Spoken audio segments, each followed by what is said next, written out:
السلام علیکم ورحمۃ اللہ وبرکاتہ۔ سوال آپ کا یہ ہے، کیا میت کو دفنانے کے بعد قبر پر پانی چھڑکنا لازمی ہے؟ سوال آپ کا یہ ہے، کیا دودھ دینے والے جانور کی قربانی ہو جاتی ہے؟ یہ ایک بھائی نے سوال کیا تھا، جس جانور کا سینگ آدھا ٹوٹا ہو یا آدھے سے زیادہ ٹوٹا ہو اس کو قربانی میں نہیں ذبح کرنا چاہیے۔ سوال آپ کا یہ ہے کہ ہم اکاؤنٹ میں پیسے رکھتے ہیں، اس کے بدلے ہمیں فری منٹس ملتے ہیں، کیا یہ منٹس استعمال کیے جا سکتے ہیں؟ سوال آپ نے یہ کیا ہے، میں نے سنا ہے کہ یہ جو لومڑی ہے جب یہ بولتی ہے تو کوئی نہ کوئی نقصان ہوتا ہے، کیا یہ بات درست ہے؟ تو سوال آپ کا یہ ہے، کیا نکاح پڑھانے کے بعد مولوی صاحب اپنے پیسوں کا مطالبہ کر سکتے ہیں کہ مجھے اس کے اتنے پیسے دیے جائیں؟ ان الدین عند اللہ الاسلام۔ درست ہے، لومڑی کی آواز سے نفع یا نقصان کا کوئی تعلق نہیں ہے۔ آپ کا جیسا مائنڈ ہوگا نا ویسا ہی آپ کو محسوس ہوتا ہے۔ جیسے کہ اگر آپ نے مائنڈ میں یہ چیز بٹھا رکھی ہے کہ جب بھی لومڑی بولتی ہے تو کوئی نقصان ہوتا ہے، تو آپ کو محسوس ہوگا کہ نقصان ہوا۔ میں نے ذاتی طور پہ کئی دفعہ بولتے ہوئے اس کو سنا ہے، لیکن میں نے کبھی کوئی نقصان نہیں دیکھا۔ کئی اور لوگ آپ کو مل جائیں گے جنہوں نے اس کو سنا ہے لیکن کوئی نقصان نہیں ہوا۔ کئی ایسے ملیں گے جنہوں نے اس کی آواز سنی اور وہ آپ کو بتائیں گے کہ اگلے دن جنازہ ہو گیا تھا، ایکسیڈنٹ ہو گیا تھا۔ یہ مائنڈ ہوتا ہے بننے کا، روزانہ کوئی نہ کوئی ایکسیڈنٹ ہو رہا ہے، روزانہ کوئی نہ کوئی فوت ہو رہا ہے، روزانہ مصیبت آ رہی ہے۔ کیا اس ساری چیز کا تعلق لومڑی کی آواز سے ہے؟ ایسی بات نہیں۔ تو یہ ویسے قرآن یا حدیث کی بات نہیں ہے، ویسے بزرگ لوگ اس طرح کی باتیں سناتے رہتے ہیں۔ بہرحال کسی نے تجربہ کیا ہوگا نا، اس نے دیکھا ہوگا کہ آج لومڑی بول رہی ہے لہٰذا نقصان ہو گیا، تو انہوں نے آگے شیئر کر دیا اور آج تک یہ بات چل رہی ہے۔ اور ویسے بھی میرا خیال ہے کہ یہ اکثر اوقات ہم سنتے ہیں اس کو بولتے ہوئے، جو لوگ جنگلوں کے قریب رہتے ہیں یا پہاڑی علاقوں کے پہاڑی علاقوں میں رہتے ہیں وہ اس کو سنتے ہوں گے۔ اب دیکھیں نا، ایک بندہ اگر روزانہ اس کو سن رہا ہے اور روزانہ کوئی نقصان ہو رہا ہے، وہ اسی کے ساتھ اس کا تعلق جوڑ دے گا نا، لیکن حقیقت یہ نہیں ہے۔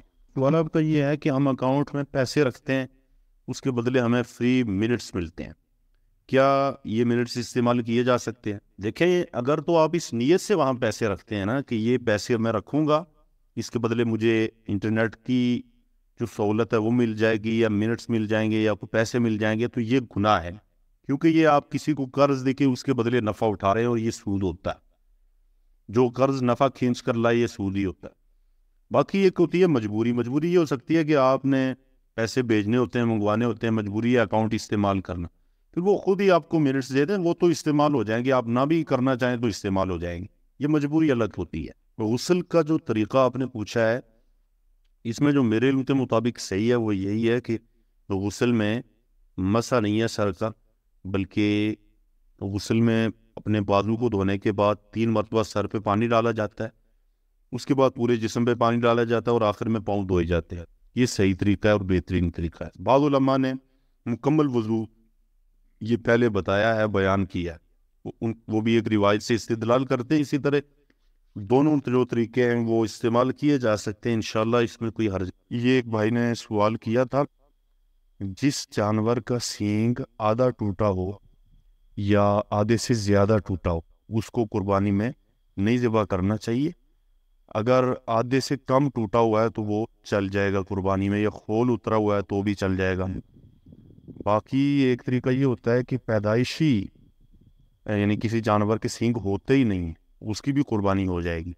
لیکن اگر پیدائش کے بعد اس کے سینگ خود ختم کیے گئے ہیں کسی کیمیکل کی وجہ سے یا کسی اور چیز سے، تو یہ میرے علم کے مطابق تو اجتناب کرنا زیادہ بہتر ہوتا ہے۔ باقی کچھ علماء جو ہیں انہوں نے اس کی رخصت دی ہے کہ اگر پیدائشی اس کے سینگ ختم کیے گئے ہیں، یعنی وہ ٹوٹے نہیں ہیں یا توڑے نہیں گئے، بلکہ وہ پیدا ہونے کے بعد ہی اس کے ختم کر دیے گئے، اس کے سینگ پیدا ہی نہیں ہوئے، نکلے ہی نہیں ہیں، تو ایسے جانور کی بھی قربانی ہو سکتی ہے۔ بعض علماء نے اس کا فتویٰ دیا ہے۔ سوال آپ کا یہ ہے، کیا دودھ دینے والے جانور کی قربانی ہو جاتی ہے؟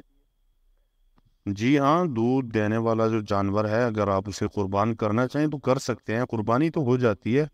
ہاں یہ ہے کہ دیکھنا یہ چاہیے کہ کوئی ایسا جانور جو دودھ دے رہا ہے جس کی وجہ سے گھر والے فائدہ اٹھا رہے ہیں، یا جس کی وجہ سے کئی لوگوں کو فائدہ ہو رہا ہے، اس کو چھوڑ کر ایسے جانور خریدے جائے جو دودھ نہیں دے رہے اور قربانی کے قابل بھی ہیں، ان میں کوئی عیب یا نقص نہیں ہے، تو ان کو قربانی میں ذبح کیا جائے۔ باقی اگر کوئی نہیں ملا، دودھ والا مل گیا، تو اس کو بھی ذبح کیا جا سکتا ہے۔ یہ ایک روایت کے بارے میں آپ نے پوچھا ہے کہ کیا یہ جو کلمات ہیں یہ کسی صحیح حدیث سے ثابت ہیں؟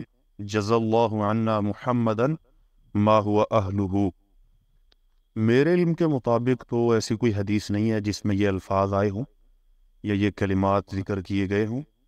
درود سب سے افضل جو ہے نا وہ درود ابراہیمی ہے، اس لیے وہی پڑھنا چاہیے۔ مختصر کرنا ہے تو ایک اور درود ثابت ہے، اللہم صلی وسلم علی نبینا محمد۔ سوال آپ کا یہ ہے، کیا میت کو دفنانے کے بعد قبر پر پانی چھڑکنا لازمی ہے؟ نہیں، لازمی تو اس کو نہیں کہا جا سکتا، آپ چھڑکنا چاہیں تو چھڑک لیں، نہیں بھی چھڑکیں گے تو کوئی گناہ نہیں ہے۔ لازمی وہ چیز ہوتی ہے جو فرض ہو، یعنی جس کے بارے میں تاکیدی حکم، تو اس کا کوئی تاکیدی حکم میرے علم میں تو نہیں ہے۔ سوال آپ نے یہ کیا ہے، اگر ہم کسی نیک انسان کے پاس اپنی قبر بنوانے کی خواہش رکھتے ہیں، کیا یہ جائز ہے؟ اور کیا ایسا کرنے سے ہمیں اس کی وجہ سے کوئی فائدہ بھی ہوگا؟ ایک روایت بھی آپ نے بھیجی ہے۔ پہلی بات تو یہ ہے کہ یہ روایت بغیر سند کے آپ نے بھیجی ہے، اس کی پوری سند یہاں نہیں ہے، اس لیے ہم اس کی تحقیق نہیں کر سکے۔ پوری سند ہو تو پھر اس کی چھان بین اور تحقیق کی جا سکتی ہے۔ دوسری بات یہ ہے، خواہش رکھنا الگ چیز ہوتی ہے۔ آپ کی خواہش ہو کہ آپ کی قبر آپ کے والدین کے ساتھ ہو، خواہش رکھی جا سکتی ہے۔ آپ کی خواہش ہو کہ آپ کی جو قبر ہے آپ کا فلاں دوست جو ہے اس کے ساتھ بن جائے، خواہش بے شک رکھیں، لیکن یہ کہنا کہ آپ کے جو جرم ہیں، آپ کے جو گناہ ہیں، یہ اس کے پاس قبر ہونے کی وجہ سے معاف ہو جائیں گے، ایسا نہیں ہوتا۔ جو آپ نے جرم کیا ہے اس کا عذاب بھی آپ کو ہوگا، جو نیکی کی ہے اس کا فائدہ بھی آپ کو ہوگا۔ آپ کے دوست نے، بزرگ نے، عالم نے، مفتی نے جو گناہ کیا اس کو اس کا عذاب ہوگا، نیک کام کیے تو اس کا فائدہ اسی کو ہوگا، اس کی وجہ سے آپ کا فائدہ نہیں ہو سکتا، یہ بات ذہن میں رکھیں۔ باقی جو روایت آپ نے بھیجی ہے اس کی سند یہاں موجود نہیں ہے، تو بغیر سند کے روایت کو تسلیم نہیں کیا جا سکتا۔ سوال آپ کا یہ ہے، کیا غسل کے بعد وضو کرنا ضروری ہے، یا جو مسنون غسل ہم نے کیا ہے اسی سے آگے نماز پڑھی جا سکتی ہے؟ غسل کے بعد اگر وضو ٹوٹا نہیں ہے، آپ کا وضو برقرار ہے، اسی وضو سے آگے نماز پڑھی جا سکتی ہے انشاءاللہ۔ سوال آپ کا یہ ہے، کیا نکاح پڑھانے کے بعد مولوی صاحب اپنے پیسوں کا مطالبہ کر سکتے ہیں کہ مجھے اس کی اتنے پیسے دیے جائیں؟ دیکھیں، ایک تو وہ خرچہ ہوتا ہے جو دفتر میں آتا ہے یا یونین کونسل کا خرچہ ہے، وہ تو آپ نے لینا ہی ہوتا ہے، آپ کی اگر استطاعت ہے وہ بھی خود سے دے دیں، کوئی گناہ نہیں ہے۔ لیکن اس میں جو ذاتی رائے دوں گا وہ یہ دوں گا کہ لالچی نہیں بننا چاہیے، کیونکہ آپ کی پوزیشن خراب ہوتی ہے۔ اگر آپ پیسے مانگیں گے تو دائیں بائیں جو بھی بات کرے گا وہ آپ کے خلاف کرے گا کہ دیکھیں جی وہ اتنے پیسے لیتا ہے، اتنا لیتا ہے، اتنا لیتا ہے۔